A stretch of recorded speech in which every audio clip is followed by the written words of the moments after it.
بسم اللہ الرحمن الرحیم۔ السلام علیکم دوستو، اپنی نیکسٹ ویڈیو کے ساتھ آپ کو ویلکم کرتا ہوں اپنے اس چینل میں۔ دوستو آج سے تقریباً 1 مہینہ پہلے میں نے نیوز بریک کی تھی کہ پرتگال کے میں جو رہنے والے پاکستانی ہیں ان کے لیے اچھی خبر ہے کہ وہ ڈبل نیشنلٹی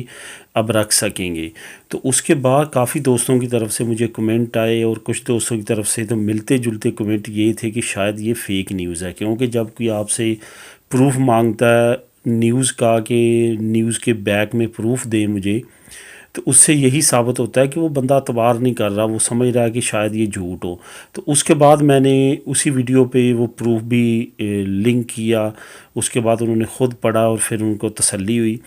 تو آج اسی کا تسلسل آپ کو بتاتا چلوں کہ اس کے بعد پھر میں نے ناروے کی بھی ایک ویڈیو بنائی تھی کہ ناروے کے پاکستانیوں کے لیے بھی ڈبل نیشنلٹی عن قریب ہو جائے گی، اور اللہ تعالیٰ کا شکر ہے کہ پرسوں کا نوٹیفیکیشن ایشو ہو چکا ہے اور وہاں کی ایمبیسی نے بھی اناؤنس کر دیا ہے اب ناروے میں جتنے پاکستانی رہنے والے ہیں وہ ڈبل نیشنلٹی رکھ سکیں گے۔ اب دوسرے جو سب سے بڑا جو ہے وہ ساتھ پروسیس شروع کیا تھا وہ پرتگال نے۔ پرتگال کی عوام کے لیے بھی بہت جلد نوٹیفیکیشن ایشو ہونے والا ہے اور بہت گڈ نیوز آپ کو سننے کو ملے گی، جو میرا خیال ہے 15 مارچ تک انشاءاللہ تعالی ہو جائے گا۔ زیادہ زیادہ آپ کو اس مارچ کے اندر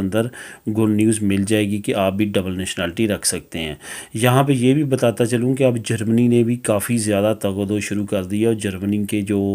پی ٹی آئی کے صدر ہیں ان کی طرف سے بھی جو ہے وہ کافی زیادہ اعلانات کیے جا رہے ہیں کہ وہاں پہ بھی عن قریب ہوگا، اور وہ آج کل پاکستان کے دورے پر بھی ہیں تاکہ جرمنی میں رہنے والے جو پاکستانی ہیں وہ بھی ڈبل نیشنلٹی رکھ سکیں۔ اس کے ساتھ ساتھ جو اسپین ہے، اسپین کی میں بھی کافی زیادہ جو خاص طور پہ میں نام لوں گا، کونسل جنرل جو ہیں عمران علی صاحب، ان کی طرف سے بھی کافی زیادہ حوصلہ دیا جا رہا ہے۔ جو لوگ نیشنلٹی چینج کروانے کے لیے جاتے ہیں کونسلیٹ سے رابطہ کرتے ہیں تو ان کو یہی کہا جاتا ہے کہ آپ ویٹ کریں، عن قریب جو ہے وہ نیشنلٹی آپ کی ڈبل ہونے کی امید ہے۔ تو یہاں پہ یہ بھی بتاتا چلوں کہ جو پرتگال کی کمیونٹی یونینز ہیں ان کا تو کافی زیادہ رول رہا ہے اس میں، انہوں نے کافی زیادہ پریشر بلڈ کیا حکومت پاکستان پہ، اور پرتگال کی حکومت تو آلریڈی ہی اگر وہ بات چیت آپ کا متبادل ملک کرتا ہے جہاں کہ آپ لوکل باشندے ہیں، تو جہاں پہ آپ رہتے ہوتے ہیں ان کنٹریز کے رول ریگولیشن اتنے زیادہ ٹف نہیں ہوتے، کیونکہ وہاں پہ تو آپ کو آلریڈی ہی نیشنلٹی مل چکی ہوتی ہے۔ ان کو اتنا زیادہ سروکار نہیں ہوتا جتنا سروکار آپ جس ملک سے آئے ہیں ان کو ہوتا ہے، کیونکہ وہ آپ نے پاسپورٹ رکھنا یا چھوڑنا ہوتا ہے، اس کو چھوڑ کے یا رکھ کے آپ اگلی جو ہے نئے ملک کا لیتے ہیں۔